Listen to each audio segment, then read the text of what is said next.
Hello there, I'm Corel Painter Master Elite Aaron Rutten, and in this video I'm going to show you some tips for using the new Bold Strokes brush pack for Corel Painter 2016. So let's take a quick look at that brush pack here. We scroll all the way down to the bottom, and we have Bold Strokes, and we have all these brushes here that we can choose from. Let's start from the top, and I'll demo each of these brushes and show you how they work.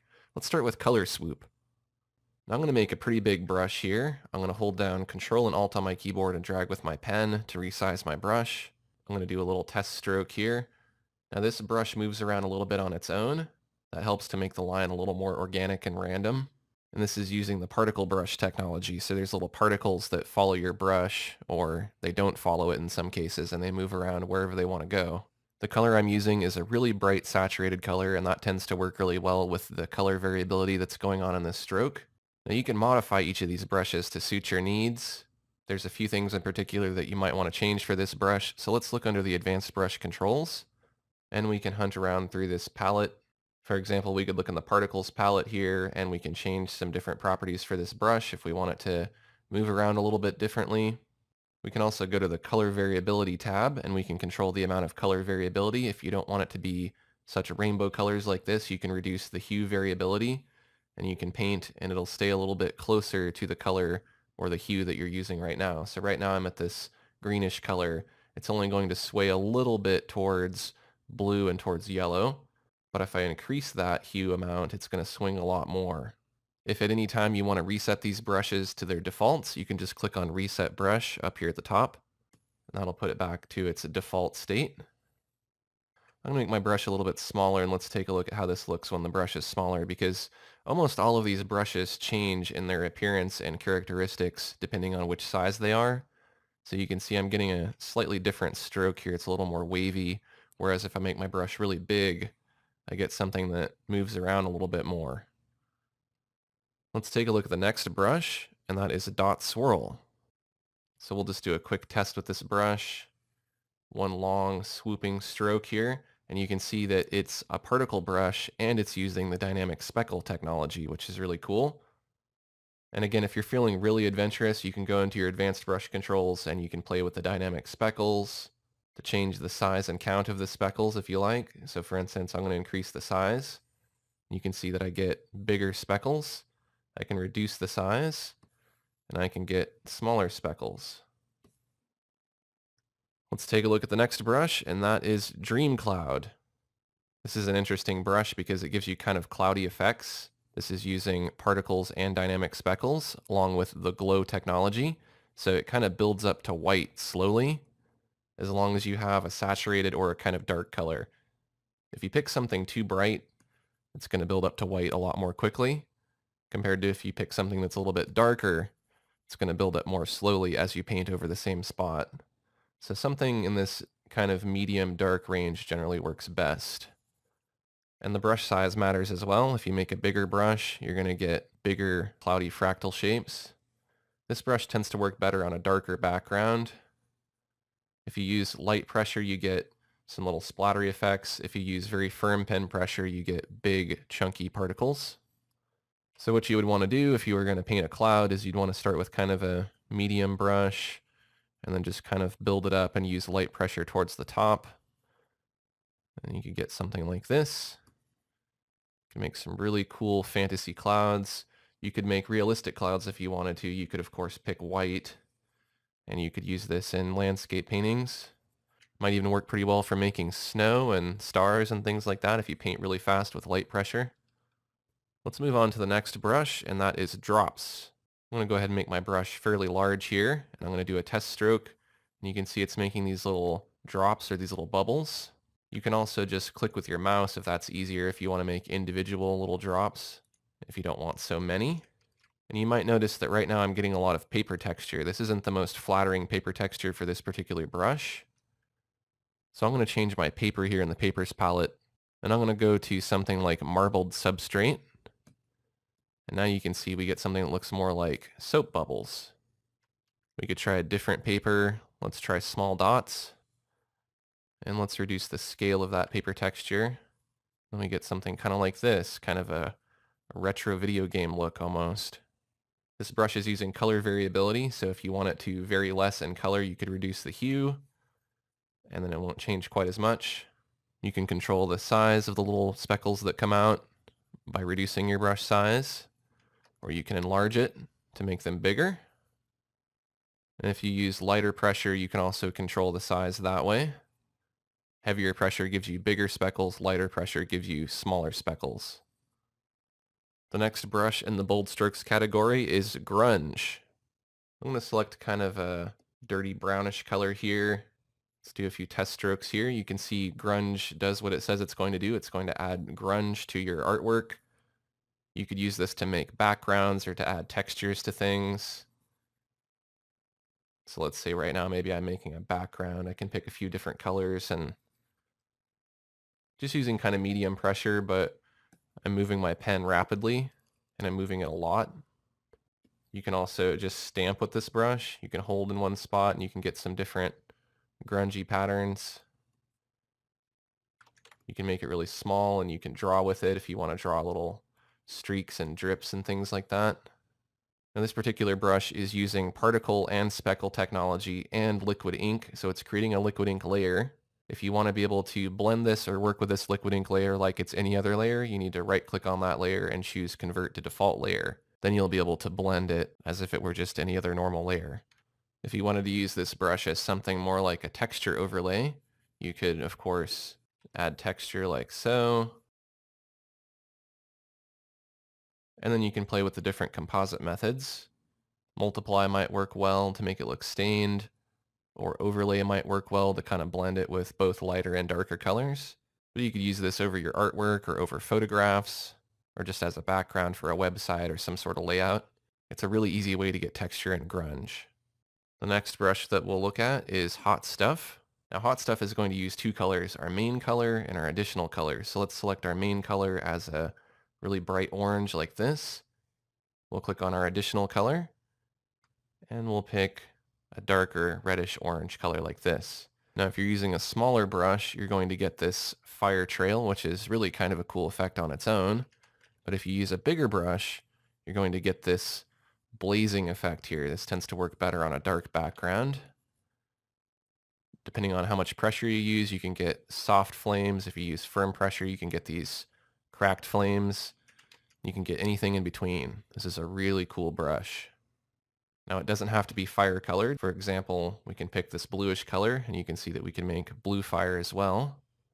Since this is a glow brush, you don't want to pick colors that are too bright because then it'll just build up to white too fast and you'll end up with this muted white fire. So pick colors that are kind of darker. Now this brush will also work with your paper texture and your flow maps. So we can open up the flow map. We could try different flow maps like high contrast clouds. That gives you an entirely different effect. The flow map is kind of confining the paint to a particular contour or a particular form.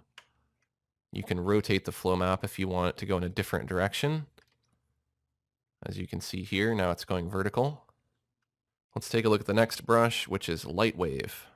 I'm going to select kind of a bright saturated blue color and let's do a test stroke.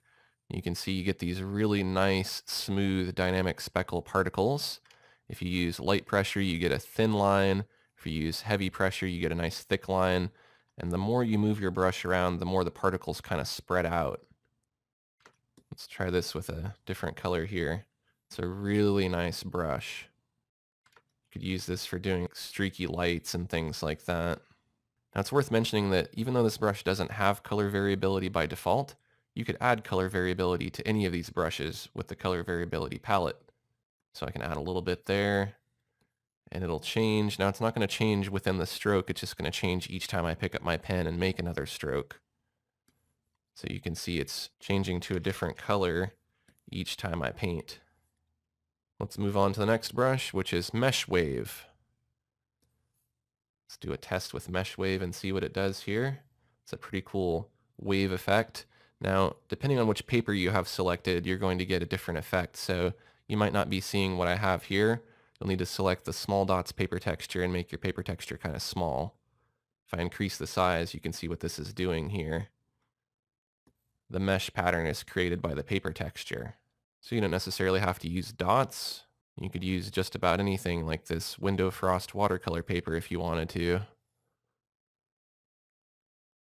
Gives you some pretty cool effects. And again, you can control the amount of color variability here. I could crank this up. I could get more of a rainbow effect. The next brush on our list is Moonbeam. Now Moonbeam uses both your additional and your main colors, so I'm going to pick two different colors here, this pink and this blue. I'll do a little test stroke, and you can see that depending on how much pressure I use, I get more or less brightness in the stroke, and it kind of bounces between those two colors. Let's make those two colors a little bit darker since this is a glow brush. I'll make them build up to white less quickly. But you could write your name with this brush. All kinds of stuff. Let's move on to the next brush, which is Sparkle. Sparkle gives you a really interesting kind of out of focus bokeh effect. You know, you might see photos like that where it's like focused on some distant lights or raindrops or something, and some of them are kind of glowing like so. You could also hold shift and you could draw perfectly straight ones if you wanted this to look like glittery curtains or something like that. And depending on how big you size your brush, you can control the scale of each of these little sparkles. If you use light pressure, you'll get smaller sparkles. If you use firm pressure, you'll get bigger sparkles. So you can get a nice range of everything in between. And you can of course play with the color variability to get more or less color variability. Let's take a look at the next brush, which is Splatter. And I bet you can guess what Splatter is going to do. Let's switch to our main color and let's pick a bright blue. Let's just tap with this brush. While it's small, you're going to get these little blobs, these little liquid ink blobs here. We can make our brush much bigger, and if we tap, we're going to get more of a splatter. If you tap really aggressively and really quickly, you're going to get more splatter. If you tap lightly, you're going to get a little bit less splatter. I'll put some dark splatter over here on this side. You can go back and forth between different brush sizes. You can draw with this to make splatters kind of radiate out in a direction. Let's put some yellow on here. This will start to look like Jackson Pollock meets Mark Rothko. And again, this is a liquid ink layer, so you won't be able to blend it until you right click on it and you choose Convert to Default Layer. Then it just becomes an ordinary layer. The next brush in the bold strokes category is Sprinkles. This is a dynamic speckle particle brush, so you can see when I draw, I have these little speckles that can move around in different ways. And depending on how quickly you move your brush, those speckles are going to kind of dance around. I'm going to try a darker color over here on this side and a lighter color on the other side. If you make your brush smaller, you're going to get smaller, finer speckles. So you can get a pretty drastic range of strokes with this brush. If you're slower, everything's a little more organized. If you move your brush quickly, everything's a little more chaotic. And again, you can go in and you can adjust the size and count of the speckles, and you can control how the particles move around. Let's take a look at the next brush, which is Texturized.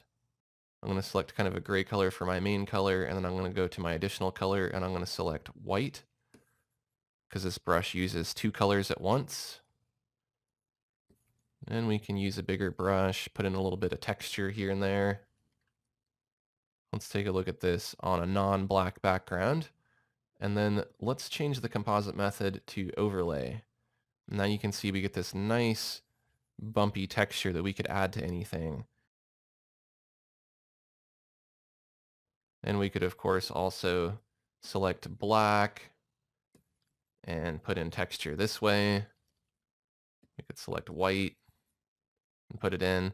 If you don't want it to be modeled like this, then you can just select the same color for both your main and your additional color, and then you can get something more flat like this.